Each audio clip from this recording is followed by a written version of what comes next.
കർമ്മം ചെയ്യുക നമ്മുടെ ലക്ഷ്യം, കർമ്മഫലം തരും ഈശ്വരനല്ലോ.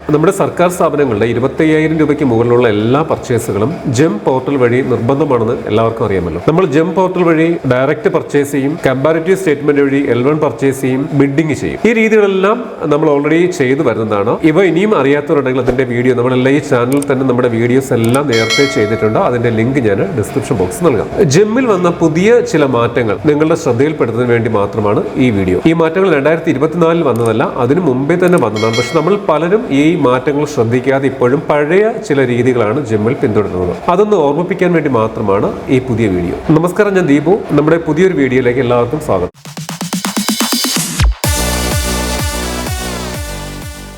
ജെമ്മിൽ വന്ന ഏറ്റവും സുപ്രധാനമായ മാറ്റങ്ങൾ ജെമ്മിന്റെ പ്രൊക്യൂർമെന്റ് സ്ലാബുകളിൽ വ്യത്യാസം വന്നു എന്നതാണ്. അതായത് 25,000 രൂപ വരെയുള്ള സാധനങ്ങൾ മുമ്പ് നമുക്ക് ഡയറക്റ്റ് പർച്ചേസ് വഴി വാങ്ങാമായിരുന്നു. എന്നാൽ ഇപ്പോൾ അതിന്റെ പരിധി 50,000 രൂപ വരെ ആക്കിയിട്ടുണ്ട്. അതായത് 50,000 രൂപ വരെയുള്ള ഏത് സാധനവും നമുക്ക് ജെമ്മിൽ നിന്ന് നേരിട്ട് ഡയറക്റ്റ് പർച്ചേസ് ചെയ്യാം. മുൻപ് 25,000 മുകളിൽ 5 ലക്ഷം രൂപ വരെയുള്ള സാധനങ്ങൾ കമ്പാരിറ്റീവ് സ്റ്റേറ്റ്മെന്റ് ഉപയോഗിച്ച് L1 മെത്തേഡ് L1 പ്രൊഡക്റ്റ് നമുക്ക് വാങ്ങാമായിരുന്നു. ഇപ്പോൾ അതിന്റെ പരിധി 50,000 രൂപ മുതൽ 10 ലക്ഷം രൂപ വരെ ആക്കിയിട്ടുണ്ട്. അതായത് 10 ലക്ഷം രൂപ വരെയുള്ള ഏത് സാധനം നിങ്ങൾക്ക് ഒരു കമ്പാരിറ്റീവ് സ്റ്റേറ്റ്മെന്റ് എടുത്ത് L1 മെത്തേഡ് L1 ആയിട്ട് ലിസ്റ്റ് ചെയ്യുന്ന പ്രൊഡക്റ്റ് ധൈര്യമായിട്ട് വാങ്ങാം. ടെൻഡർ നടപടികളൊന്നുമില്ലാതെ തന്നെ 10 ലക്ഷം രൂപ വരെയുള്ള സാധനങ്ങൾ വാങ്ങാൻ ഇനി ജെമ്മിൽ നിന്ന് കഴിയും. നേരത്തെ 5 ലക്ഷത്തിന് മുകളിൽ വിലയുള്ള സാധനങ്ങൾ ബിഡിങ് ചെയ്യണമായിരുന്നു. ഇപ്പോൾ അതിന്റെ പരിധി 10 ലക്ഷം ആക്കിയിട്ടുണ്ട്. അതായത് 10 ലക്ഷത്തിന് മുകളിലുള്ള സാധനങ്ങൾ മതി ജെമ്മില് ബിഡ് നിർബന്ധം. ഈ കാര്യം പ്രത്യേകം നിങ്ങളുടെ മനസ്സിലുണ്ടായിരിക്കണം. ജെമ്മിലെ പ്രൊക്യൂർമെന്റ് സ്ലാബുകൾ മാറിയത്, റേറ്റിന്റെ സ്ലാബുകൾ മാറിയെന്ന് മാത്രമേ ഉള്ളൂ. പ്രൊക്യൂർമെന്റ് ചെയ്യുന്ന രീതി, അതിലെ പ്രൊസീജിയേഴ്സ് എല്ലാം പഴയതുപോലെ തന്നെയാണ്. ഇനിയും പ്രൊസീജിയേഴ്സ് അറിയാതെ പഴയ മെത്തേഡുകൾ പിന്തുടരുന്നവരുണ്ടെങ്കിൽ വീഡിയോ ലിങ്ക് ഞാൻ ഡിസ്ക്രിപ്ഷൻ ബോക്സിൽ ഇട്ടിട്ടുണ്ട്. അത് കണ്ട് അതുപോലെ ചെയ്യുക. റേറ്റ് മാത്രമേ മാറിയിട്ടുള്ളൂ. ഓക്കെ, ഞാൻ ആദ്യം പറഞ്ഞു, നമ്മൾ സാധാരണ രീതിയിൽ ജെമ്മിൽ നിന്ന് സാധനങ്ങൾ വാങ്ങുന്നത് ഡയറക്റ്റ് പർച്ചേസ് വഴിയോ അല്ലെങ്കിൽ കമ്പാരിറ്റീവ് സ്റ്റേറ്റ്മെന്റ് വഴിയോ അല്ലെങ്കിൽ ബിഡിംഗ് മുഖേനയൊക്കെ ആയിരിക്കും അല്ലെ. കഴിഞ്ഞ ഒരു വർഷത്തിന് മുമ്പേ തന്നെ ജെമ്മിൽ വന്ന പുതിയൊരു പ്രൊക്യൂർമെന്റ് മെത്തേഡാണ് പുഷ് ബട്ടൺ പ്രൊക്യൂർമെന്റ്. നമ്മൾ അധികം ആരും ചെയ്യാതെ നമുക്ക് അധികമാർക്കും അറിയാത്ത ഒരു പുതിയൊരു പ്രൊക്യൂർമെന്റ് രീതിയാണ് പുഷ് ബട്ടൺ പ്രൊക്യൂർമെന്റ് അഥവാ PBP എന്ന് പറയും. എന്താണ് പുഷ് ബട്ടൺ പ്രൊക്യൂർമെന്റ് എന്ന് നമുക്ക് നോക്കാം.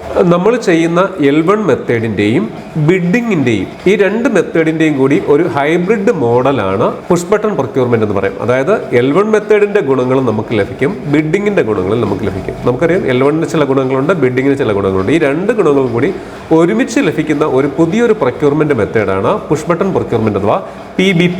ലളിതമായിട്ട് പറയുകയാണെങ്കിൽ നമ്മൾ L1 മെത്തേഡിൽ സാധാരണ ചെയ്യുന്നത് നമുക്ക് ഏറ്റവും റേറ്റ് കുറഞ്ഞ സാധനം നമ്മൾ കൊടുക്കുന്ന സ്പെസിഫിക്കേഷൻ അനുസരിച്ച് ജെമ്മ് ലിസ്റ്റ് ചെയ്യുന്ന L1 സാധനത്തെ നമ്മൾ കാർട്ടിലേക്ക് ആഡ് ചെയ്ത് അതിന് വാങ്ങുകയാണ് ചെയ്യുന്നത്. നമ്മുടെ ഈ പുഷ് ബട്ടൺ പ്രൊക്യൂർമെന്റ് മെത്തേഡിലും കാർട്ടിലേക്ക് L1 മെത്തേഡിൽ വരുന്ന സാധനത്തിന് ആഡ് ചെയ്യുന്നത് വരെയുള്ള കാര്യങ്ങളൊക്കെ അതുപോലെ തന്നെയാണ്. ഒരൊറ്റ വ്യത്യാസം, ഈ L1 ആയിട്ട് കാർട്ടിലേക്ക് നമ്മളാൽ ആഡ് ചെയ്യപ്പെട്ട ഈ സാധനം നമ്മൾ അപ്പോഴും വാങ്ങുന്നില്ല. എക്സാമ്പിൾ പറഞ്ഞാൽ, എനിക്കൊരു പ്രിന്റർ വേണം, ഞാൻ സ്പെസിഫിക്കേഷൻ വെച്ച് നോക്കി L1 കിട്ടി, L1ന്റെ കാർട്ടിലേക്ക് ആഡ് ചെയ്തു. നമ്മൾ അവിടെ വെച്ച് നേരിട്ട് ആ സാധനം വാങ്ങുന്നില്ല. പകരം ഈ മെത്തേഡ് ഉപയോഗിച്ച് കാർട്ടിലേക്ക് ആഡ് ചെയ്യപ്പെട്ടാൽ ഈ സാധനം ജെമ്മ് തന്നെ ഒരു ബിഡ് അങ്ങ് ചെയ്യും, ജെമ്മ് നേരിട്ട് അങ്ങ് ചെയ്യും. അതായത് നമ്മൾ ആ കാർട്ടിലേക്ക് ആഡ് ചെയ്യപ്പെട്ട സാധനത്തിനെ ജെമ്മ് അങ്ങ് ബിഡ് ചെയ്യും. കാർട്ടിലേക്ക് ആഡ് ചെയ്യപ്പെട്ട നിരക്കിനേക്കാളും താഴ്ത്തി ഏതെങ്കിലും സപ്ലയർ ഈ സാധനം തരാൻ തയ്യാറാണെങ്കിൽ അവരെല്ലാവരും കൂടി ബിഡ് സമർപ്പിക്കും. ഇതെല്ലാം ഇതിന്റെ ബാക്ക്ഗ്രൗണ്ടിൽ നടക്കുന്ന പ്രോസസ്സാണ്. ബിഡിംഗ് ഒന്നും നമ്മൾ ചെയ്യേണ്ട കാര്യമില്ല. അതാണ് ഇതിന്റെ ഏറ്റവും വലിയ ഗുണവും. മാത്രമല്ല ബിഡിങ്ങിനാകെ 3 ദിവസം മാത്രമേ ഉള്ളൂ. കാരണം മറ്റേതുപോലെ അധിക ദിവസങ്ങളൊന്നുമില്ല. ഈ കോമ്പറ്റീഷൻ വർദ്ധിപ്പിച്ച് നമ്മൾ ഗുണഭോക്താവിന് ഏറ്റവും കുറഞ്ഞ നിരക്കിൽ സാധനങ്ങൾ നൽകുക എന്നതാണ് നമ്മുടെ ഈ പുഷ് ബട്ടൺ പ്രൊക്യൂർമെന്റിന്റെ ഏറ്റവും വലിയൊരു ലക്ഷ്യം. ശ്രദ്ധിക്കേണ്ട കാര്യം, 5 ലക്ഷം രൂപ വരെയുള്ള സാധനങ്ങൾ നമുക്ക് ഈ പുഷ് ബട്ടൺ പ്രൊക്യൂർമെന്റ് മെത്തേഡ് അഥവാ PBP ഉപയോഗിച്ച് നമുക്ക് വാങ്ങാം. ഞാനിപ്പോൾ ഈ സ്ക്രീനിൽ കാണിക്കുന്ന 100 സാധനങ്ങൾ മാത്രമേ നമുക്ക് ഈ മെത്തേഡ് ഉപയോഗിച്ച് വാങ്ങാൻ കഴിയൂ. അതാണ് അതിൻ്റെ ഒരു ചെറിയൊരു ഡ്രോബാക്ക് എന്ന് നമുക്ക് പറയാൻ പറ്റുന്നത്. നമുക്ക് ഇഷ്ടപ്പെട്ട എല്ലാ സാധനങ്ങളും ഈ മെത്തേഡ് ഉപയോഗിച്ച് വാങ്ങാൻ കഴിയത്തില്ല. ഞാനിപ്പോൾ സ്ക്രീനിൽ കാണിക്കുന്ന നിലവിൽ ഈ സ്ക്രീനിൽ വരുന്ന 100 സാധനങ്ങൾ മാത്രമേ പുഷ് ബട്ടൺ പ്രൊക്യൂർമെന്റ് ഉപയോഗിച്ച് വാങ്ങാൻ കഴിയുകയുള്ളൂ. ഇവിടെ എൻ്റെ ഓഫീസിലേക്ക് ഒരു പ്രിന്റർ വാങ്ങാൻ പോവുകയാണ്. പ്രിന്റർ പുഷ് ബട്ടൺ പ്രൊക്യൂർമെന്റിന്റെ ലിസ്റ്റിനകത്തുള്ള സാധനമാണ്. എങ്ങനെ ഒരു പ്രിന്റർ പുഷ് ബട്ടൺ പ്രൊക്യൂർമെന്റ് ഉപയോഗിച്ച് വാങ്ങുമെന്ന് നമുക്ക് നോക്കാം. ഞാൻ ബയറുടെ ലോഗിനിൽ പ്രവേശിക്കുകയാണ്. വേണ്ട സാധനം സെർച്ച് ചെയ്തു. ഇതൊക്കെ നമുക്ക് അറിയാവുന്ന കാര്യങ്ങളാണ്. ഏത് സെർച്ചിങ് ക്രൈറ്റീരിയ വെച്ച് സെർച്ച് ചെയ്യാം. സെർച്ച് ചെയ്യുമ്പോൾ തന്നെ അവ ലിസ്റ്റ് ചെയ്ത് തുടങ്ങും. നമ്മൾ ആദ്യം ചെയ്യേണ്ടത് ഡെലിവറി ലൊക്കേഷനിലെ സെലക്ട് കൺസൈനി സെലക്ട് ചെയ്തിട്ട് അതിൻ്റെ നമ്മുടെ ഡെലിവറി ലൊക്കേഷൻ കൊടുക്കണം. ഇങ്ങനെ കൊടുക്കുമ്പോൾ ഒരു ഗുണമെന്ന് വെച്ചാൽ ആ ഡെലിവറി നമുക്ക് നമ്മുടെ സ്ഥാപനമായിരിക്കുമല്ലോ ലൊക്കേഷൻ വരുന്നത്. നിങ്ങളുടെ ലൊക്കേഷനിലേക്ക് നമ്മൾ കൊടുക്കുന്ന അത്രയും ക്വാണ്ടിറ്റി സാധനം സപ്ലൈ ചെയ്യാൻ തയ്യാറുള്ളവർ മാത്രമേ എന്ത് ചെയ്യത്തുള്ളൂ, ഇതിലേക്ക് അപ്പിയർ ചെയ്യത്തുള്ളൂ. നമ്മൾ ഈ പുഷ് ബട്ടൺ പ്രൊക്യൂർമെന്റിൽ ഉള്ള സാധനം, ആ ലിസ്റ്റിനകത്തുള്ള, ഞാൻ പറഞ്ഞ 100 സാധനങ്ങളുണ്ട്, ആ ലിസ്റ്റിനകത്തുള്ള സാധനമാണ് നിങ്ങൾ സെർച്ച് ചെയ്യുന്നത് എങ്കിൽ നമ്മുടെ ലെഫ്റ്റ് ഭാഗത്ത് ഇന്റന്റ് ഓഫ് ബൈയിങ് എന്ന് പറയുന്ന ഭാഗത്ത് ബിഡ് അല്ലെങ്കിൽ റിവേഴ്സ് ഓപ്ഷൻ, പിന്നെ PAC, ഈ ഓപ്ഷനുകൾക്ക് പുറമെ മൂന്നാമതായിട്ട് PBP പുഷ് ബട്ടൺ പ്രൊക്യൂർമെന്റ് എന്നൊരു പുതിയൊരു ബട്ടൺ കൂടി അവിടെ ആഡ് ആയിരിക്കുന്നത് കാണാം. ഇപ്പോൾ അത് സ്ക്രീനിൽ കാണാൻ നോക്കാം. ഞാൻ പുഷ് ബട്ടൺ പ്രൊക്യൂർമെന്റ് വഴിയാണ് നമ്മളത് വാങ്ങുന്നത്. അതുകൊണ്ട് ഞാനത് PBP എന്നത് ഒന്ന് ടിക്ക് ചെയ്തു. ഇനി നമ്മൾ സാധാരണ നമ്മൾ ജെമ്മിൽ ചെയ്യുന്ന പോലെ സ്പെസിഫിക്കേഷനുകൾ, ഓരോരോ സ്പെസിഫിക്കേഷനുകൾ ഉപയോഗിച്ചുകൊണ്ട് നമ്മൾ എന്ത് ചെയ്യുകയാണ്, നമ്മൾ സെർച്ച് ചെയ്യുകയാണ്. അവിടെ ആ മഞ്ഞ ഇൻഡിക്കേഷൻ വരുന്നത് ഗോൾഡൻ പാരാമീറ്റേഴ്സ് ആണ്. അവ നിർബന്ധമായിട്ടും കൊടുത്തുകൊണ്ട് നിങ്ങൾ സെർച്ച് ചെയ്താൽ കറക്റ്റ് റിസൾട്ട് കിട്ടും. ഞാനിവിടെ വിവിധ തരം സ്പെസിഫിക്കേഷനുകൾ കൊടുത്ത് സെർച്ച് ചെയ്യുകയാണ്. സ്ക്രീൻ ശ്രദ്ധിക്കുക. സെർച്ചിങ് ക്രൈറ്റീരിയ മാറുന്നതിനനുസരിച്ച് മുകളിൽ L1 ലിസ്റ്റ് ചെയ്യുന്ന പ്രോഡക്റ്റ് മാറിക്കൊണ്ടിരിക്കും. നമുക്ക് എനിക്കൊരു നല്ലൊരു പ്രിന്ററാണ് വേണ്ടത്. അപ്പോൾ ഞാൻ എൻ്റെ സെർച്ചിങ് ക്രൈറ്റീരിയ ഓരോന്ന് മാറ്റി കൊടുക്കുകയാണ്. ഞാൻ സെർച്ചിങ് പൂർത്തിയായി. L1 പ്രോഡക്റ്റ് ഇപ്പം മുകളിൽ ലിസ്റ്റ് ചെയ്തിട്ടുണ്ട്. സാധാരണ നമ്മൾ വാങ്ങുന്ന ഡയറക്റ്റ് പർച്ചേസ് ഇപ്പം 50,000 വരെ ഡയറക്റ്റ് പർച്ചേസ് ഇട്ട് 50,000 ഈ പ്രോഡക്റ്റ് ചെറിയ വിലയേ ഉള്ളൂ. വേണമെങ്കിൽ ഡയറക്റ്റ് പർച്ചേസ് ആയിട്ട് നിങ്ങൾക്ക് വാങ്ങാം. പക്ഷെ നമ്മളിപ്പോൾ ഡയറക്റ്റ് പർച്ചേസ് ആയിട്ട് വാങ്ങണമെങ്കിൽ ഇതിനെ കാർട്ടിലേക്ക് ആഡ് ചെയ്ത് വാങ്ങിയാൽ മതി അല്ലേ. പക്ഷെ നമ്മൾ ഡയറക്റ്റ് പർച്ചേസ് അല്ല ചെയ്യുന്നത്, പുഷ് ബട്ടൺ പ്രൊക്യൂർമെന്റ്. അതുകൊണ്ട് ഞാൻ ചെയ്യുന്നത് സാധാരണ L1 പർച്ചേസ് ചെയ്യുന്നത് പോലെ മറ്റ് 2 പ്രോഡക്റ്റുകളെ കൂടി കമ്പയർ ചെയ്യുകയാണ്. ഇതൊരു L1 നമുക്ക് കിട്ടി, 2 പ്രോഡക്റ്റുകളെ കൂടി കമ്പയർ ചെയ്യുകയാണ്. നോക്കുക, ഞാൻ 3 ആകെ ഇപ്പോൾ ഒരു L1 വന്ന ഈ പ്രോഡക്റ്റും പിന്നെ 2 പ്രോഡക്റ്റും ആകെ 3 പ്രോഡക്റ്റുകളെ കമ്പയർ ചെയ്യാൻ വേണ്ടി അവർ ലിസ്റ്റ് ചെയ്യുന്നുണ്ട്. കമ്പയർ ക്ലിക്ക് ചെയ്തു. അപ്പോൾ അവിടെ കമ്പാരിസൺ റിപ്പോർട്ട് നിങ്ങൾക്ക് താഴെ കാണാം. L1 നമ്മൾ കാർട്ടിലേക്ക് ആഡ് ചെയ്യുകയാണ്. ആഡ് ചെയ്യുമ്പോൾ തന്നെ ഈ കമ്പാരിസൺ സ്റ്റേറ്റ്മെന്റ് ഡൗൺലോഡ് ചെയ്യാനുള്ള ഒരു ഓപ്ഷൻ ലഭിക്കും. ഇത് പ്രിന്റ് എടുത്ത് ഫയലിൽ സൂക്ഷിക്കണം. പലപ്പോഴും ഓഡിറ്റേഴ്സ് വന്നിട്ട് കമ്പാരിസൺ ഈ ജെം വഴിയുള്ള പർച്ചേസ് ആകുമ്പോൾ മിക്കവാറും കമ്പാരിസൺ സ്റ്റേറ്റ്മെന്റ് ചോദിക്കും. നിങ്ങൾ ഫയലിൽ ഈ സാധനം സൂക്ഷിക്കണം. ഇതിപ്പോൾ സ്ക്രീനിന്റെ വലത് ഭാഗത്ത് ക്രിയേറ്റ് PBP നോട്ടീസ് എന്നൊരു ടാബ് കാണാം. ഞാൻ അതൊന്ന് ക്ലിക്ക് ചെയ്തു. കാരണം നമ്മൾ ഈ മെത്തേഡ് ഉപയോഗിച്ചാണ് വാങ്ങുന്നത്. ആ ടാബ് ക്ലിക്ക് ചെയ്തു. നമ്മൾ ബിഡ് നോട്ടീസ് ചെയ്യുന്ന പോലെ ഒരു പ്രോസസ്സാണിത്. ഒരുതരം ബിഡിംഗ് എന്ന് തന്നെ വേണമെങ്കിൽ പറയാം.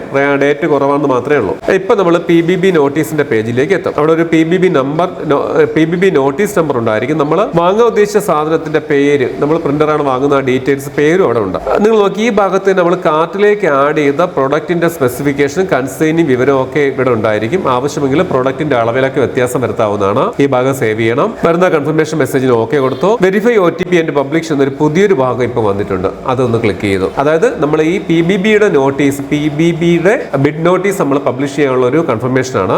അതിന് ഓക്കെ കൊടുത്തു. ബയറുടെ ലോഗിനിലേക്ക് ഒരു OTP ഇപ്പോൾ ലഭിക്കും. അതിവിടെ വാലിഡേറ്റ് ചെയ്യണം. ഇപ്പോൾ മുകളിലായിട്ട് ഇത് ചെയ്ത് കഴിയുമ്പോൾ തന്നെ ഒരു PBP നോട്ടീസ് പബ്ലിഷ് ആയതായിട്ടൊരു മെസ്സേജ് ഇപ്പം നമുക്ക് കാണാം. നമ്മൾ ചെയ്ത അതിൻ്റെ ഒരു ബിഡ് നോട്ടീസ് പബ്ലിഷ് ആയതായിട്ട് കാണാം. അതിന് താഴെയായിട്ട് PBB നോട്ടീസ് ക്രിയേറ്റ് ആയ ദിവസം, അവസാനിക്കുന്ന ദിവസം നിങ്ങൾ ശ്രദ്ധിച്ച് നോക്കിയേ. ഞാൻ ഈ നോട്ടീസ് തയ്യാറാക്കിയത് 11/9/2024 അത് അവസാനിക്കുന്നത് 14/9. ആകെ 3 ദിവസം 72 മണിക്കൂർ മാത്രമേ ഈ PBB നോട്ടീസിന് വാലിഡിറ്റി ഉണ്ടായിരിക്കത്തുള്ളൂ. അതായത് ഈ 72 മണിക്കൂറിനകത്ത് താല്പര്യമുള്ള സപ്ലയേഴ്സ് എന്ത് ചെയ്യണം, ഇതിലേക്ക് അവരുടെ ഇൻട്രസ്റ്റ് അറിയിക്കണം. ഇവിടെ സംഭവിച്ചത് L1 നിരക്കിലുള്ള ഒരു പ്രൊഡക്റ്റിന് നമ്മൾ കാർട്ടിലേക്ക് ആഡ് ചെയ്തു. ഏത് മെത്തേഡിലാണ്? PBB മെത്തേഡിലാണ്. ഈ സാധനത്തിന്, ഈ സ്പെസിഫിക്കേഷനുള്ള സാധനത്തിന് ഇതിലും കുറച്ച് റേറ്റിൽ തരാൻ ഏതെങ്കിലും സപ്ലയർ തയ്യാറുണ്ട് എങ്കിൽ അവർക്ക് ഇതിൽ പങ്കെടുക്കാം. ശ്രദ്ധിക്കേണ്ട ഒരു കാര്യം, ഞാനിപ്പോൾ ആഡ് ചെയ്തത് ഒരു പ്രത്യേക ബ്രാൻഡായിരിക്കും ആഡ് ചെയ്തത്. അതിൻ്റെ തന്നെ സാധനം കിട്ടണമെന്ന് നിർബന്ധമില്ല. ആ സ്പെസിഫിക്കേഷനുള്ള ഏത് കമ്പനിയുടെ, ഏത് ബ്രാൻഡിന്റെ സാധനവും ഇതിനേക്കാളും റേറ്റ് കുറച്ച് അവർക്ക് തരാം. അത് പ്രത്യേകം ശ്രദ്ധിക്കണം. നമ്മൾ ഈ ബയറായിട്ട് ലോഗിൻ ചെയ്തിട്ട് ഏറ്റവും മുകളിൽ ബിഡ് എന്ന ഓപ്ഷനിൽ പുഷ് ബട്ടൺ പ്രൊക്യൂർമെന്റ് എന്ന് കാണാം. അത് ക്ലിക്ക് ചെയ്താൽ ഈ രീതിയിൽ നമ്മൾ ഇത് എല്ലാ പ്രൊക്യൂർമെന്റുകൾ വിവരങ്ങൾ എപ്പോഴും വേണമെങ്കിലും കാണാവുന്നതാണ്. അപ്പോൾ നമ്മൾ PBB നോട്ടീസ് ഒക്കെ പബ്ലിഷ് ചെയ്ത് 3 ദിവസം കഴിഞ്ഞു. ഞാൻ 3 ദിവസം കഴിഞ്ഞതിന് ശേഷം ഞാൻ ഈ നോട്ടീസ് ഒന്ന് ഓപ്പൺ ചെയ്യാൻ വേണ്ടി പോവുകയാണ്. വീണ്ടും ബയറുടെ ലോഗിനിലേക്ക് കയറി ബിഡ് എന്ന ഓപ്ഷനിൽ നിന്ന് പുഷ് ബട്ടൺ പ്രൊക്യൂർമെന്റ് സെലക്ട് ചെയ്തു. നമ്മൾ പബ്ലിഷ് ചെയ്ത PBB നോട്ടീസിന്റെ വിവരങ്ങളൊക്കെ ഇവിടെ കാണാം. നോക്കുക, അവിടെ PBB നോട്ടീസ് സ്റ്റാറ്റസ് ക്ലോസ്ഡ് എന്നായതായിട്ട് കാണാം. അതായത് സമയം കഴിഞ്ഞു 72 മണിക്കൂർ കഴിഞ്ഞപ്പോൾ അത് ഓട്ടോമാറ്റിക്കലി ക്ലോസ്ഡ് ആയി. ടോട്ടൽ പാർട്ടിസിപ്പൻസിന്റെ എണ്ണം കാണാം 14 പേര് ഇതിനകത്ത് പങ്കെടുത്തിട്ടുണ്ട്. ഇവിടെ നമ്മൾ ശ്രദ്ധിക്കേണ്ട ഒരു കാര്യം, നമ്മൾ PBB നോട്ടീസ് പബ്ലിഷ് ചെയ്ത് കഴിഞ്ഞാൽ കുറഞ്ഞത് 5 സപ്ലയേഴ്സ് ഇതിലേക്ക് അവരുടെ താല്പര്യം അറിയിക്കണം, അവരുടെ റേറ്റ് സബ്മിറ്റ് ചെയ്യണം. ഈ 5 സപ്ലയേഴ്സിൽ 3 പേര് ഉറപ്പായിട്ടും OEM സപ്ലയേഴ്സ്, അത് ഒറിജിനൽ എക്യുപ്മെന്റ് മാനുഫാക്ചേഴ്സ് ആയിരിക്കണം. 2 പേര് റീസെല്ലേഴ്സും ആയിരിക്കണം ഏറ്റവും കുറഞ്ഞത്. അപ്പോൾ ഇങ്ങനെ 5 പേര് ഏറ്റവും കുറഞ്ഞത് ഇതിനകത്ത് ഉണ്ടെങ്കിൽ മാത്രമേ ഇതൊരു വാലിഡ് PBB ആയിട്ട് മാറത്തുള്ളൂ. അപ്പോൾ 5 പേര് തന്നില്ലെങ്കിൽ എന്ത് ചെയ്യും? 5 പേര് തന്നില്ലെങ്കിൽ നമുക്ക് എന്ത് ചെയ്യാം? നമ്മൾ കാർട്ട് ചെയ്തിട്ട് സാധനം 50,000 താഴെയാണെങ്കിൽ നേരിട്ട് വാങ്ങാം, അല്ലെങ്കിൽ L1 മെത്തേഡ് ആണെങ്കിൽ അങ്ങനെ വെച്ചും വാങ്ങാം, പ്രശ്നമൊന്നുമില്ല. പഴയ രീതിയിലോട്ട് ചെയ്യാൻ പറ്റും. ഇവിടെ ഇപ്പോൾ ഈ നിബന്ധനകളൊക്കെ പാലിക്കപ്പെട്ടിട്ടുള്ളതുകൊണ്ട് PBB നോട്ടീസ് സ്റ്റാറ്റസ് ക്ലോസ്ഡ് എന്നും കാണാം. താഴെ വ്യൂ ഓഫർ എന്നൊരു ബട്ടൺ ആക്റ്റീവ് ആയതായിട്ടും കാണാം. ഞാൻ നേരത്തെ പറഞ്ഞ പോലെ 5 പേര് കറക്റ്റ് 5 പേര് ഇതിലേക്ക് തന്നില്ല എന്നിരിക്കട്ടെ. ഞാനൊരു എക്സാമ്പിൾ കാണിക്കാം. ഒരാൾ മാത്രമാണ് ബിഡ് സമർപ്പിച്ചതെന്ന് നോക്കാം. ഞാനൊരു എക്സാമ്പിൾ കാണിക്കാം. മറ്റൊരു PBB നോട്ടീസ് ഇട്ട് കാണിക്കാം. അവിടെ നോക്കിയേ, PBB നോട്ടീസ് സ്റ്റാറ്റസ് ക്യാൻസൽഡ് എന്ന് കാണാം. മാത്രമല്ല demand cancelled due to insufficient participation എന്നൊരു മെസ്സേജും കാണാം. അതായത് 5 പേര്, ഈ കണ്ടീഷനുള്ള 5 പേര് ഏറ്റവും കുറച്ച് തന്നില്ലെങ്കിൽ ഇങ്ങനൊരു മെസ്സേജ് ഒരു demand cancelled due to insufficient participation എന്നൊരു മെസ്സേജ് കാണാം. നമുക്കിപ്പോൾ ആ പ്രശ്നങ്ങളൊന്നുമില്ല. ഇവിടെ എന്തായാലും PBBക്ക് 14 പേര് റെസ്പോണ്ട് ചെയ്തിട്ട് നമ്മൾ അതുകൊണ്ട് കണ്ടിന്യൂ ചെയ്ത് പോവുകയാണ്. നമ്മൾ ആ വ്യൂ ഓഫറിൽ ക്ലിക്ക് ചെയ്തു. അതായത് ക്ലിക്ക് ചെയ്യുമ്പോൾ തന്നെ പാർട്ടിസിപ്പേഷൻസ്, ഫിനാൻഷ്യൽ ഇവാലുവേഷൻസ് എന്നീ 2 ഭാഗങ്ങൾ കൂടി കാണാം. നമ്മൾ പാർട്ടിസിപ്പേഷനിൽ ക്ലിക്ക് ചെയ്യുമ്പോൾ പങ്കെടുത്തവരുടെ എണ്ണം കാണാം. പക്ഷെ അവരുടെ മറ്റ് വിവരങ്ങൾ ഒന്നും, അവരുടെ സ്ഥാപനത്തിന്റെ പേരോ മറ്റൊന്നും നമ്മൾ ബയർക്ക് ലഭിക്കത്തില്ല. എത്ര പേര് പങ്കെടുത്തത് മാത്രമേ കാണാൻ കഴിയത്തുള്ളൂ. ഇവിടെ എല്ലാവരുടെയും സ്റ്റാറ്റസ് അപ്രൂവ്ഡ് ആണ്. അതായത് അവർ സമർപ്പിച്ച ഈ PBB ബിഡ് ജെമ്മ് തന്നെ അപ്രൂവ്ഡ് ചെയ്തു എന്നാണ്. നമ്മൾ അതിനകത്ത് വേറെ ഒന്നും ചെയ്യേണ്ടതില്ല. ഇവാലുവേഷൻ ഡീറ്റെയിൽസ് ഒക്കെ അവർ ഡീറ്റെയിൽസ് നോക്കിയിട്ട് അവർ സമർപ്പിച്ച സാധനത്തിന്റെ സ്പെസിഫിക്കേഷൻ ഒക്കെ വേണമെങ്കിൽ നോക്കാം. ഇവിടെ വ്യൂ പ്രൈസ് ഓഫറിംഗ് ക്ലിക്ക് ചെയ്തു. അതായത് നമുക്ക് L1 വരുന്ന ആളുടെ മാത്രമേ ഇത് ഓപ്പൺ ചെയ്യാൻ പറ്റത്തുള്ളൂ. അതുകൊണ്ട് തന്നെ അവിടെ നമ്മൾ വ്യൂ പ്രൈസ് ഓഫറിംഗ് ക്ലിക്ക് ചെയ്തു. ബയറുടെ മൊബൈലിലേക്ക് വന്ന OTP ഇവിടെ വെരിഫൈ ചെയ്ത് കൊടുത്തു. ഇത് വെരിഫൈ ചെയ്ത് കഴിയുമ്പോൾ ഫിനാൻഷ്യൽ ഇവാലുവേഷൻ ഡൺ എന്നൊരു മെസ്സേജ് നമുക്ക് ലഭിക്കും. ഇപ്പൊ നമുക്ക് ജെം ജനറേറ്റ് ആയ L1 സപ്ലൈയുടെ ഡീറ്റെയിലും അവരുടെ പ്രൈസ് ഡീറ്റെയിലും ഒക്കെ കാണാം. അതൊക്കെ ജെമ്മ് തന്നെയാണ് ചെയ്യുന്നത്. നമ്മളൊന്നും ചെയ്യേണ്ട കാര്യമില്ല. ഇത്രയും കഴിഞ്ഞാൽ വേറെ ഒന്നുമില്ല. L1 സപ്ലയർ ആരും നമുക്ക് മനസ്സിലായി. അവർ നമ്മൾ നൽകിയ റേറ്റിനെക്കാളും കുറഞ്ഞ റേറ്റിന് അതേ സ്പെസിഫിക്കേഷനുള്ള സാധനം സപ്ലൈ ചെയ്യാൻ സമ്മതിച്ചിട്ടുണ്ട്. അപ്പൊ നമ്മൾ ഇനി എന്ത് ചെയ്യുന്നു?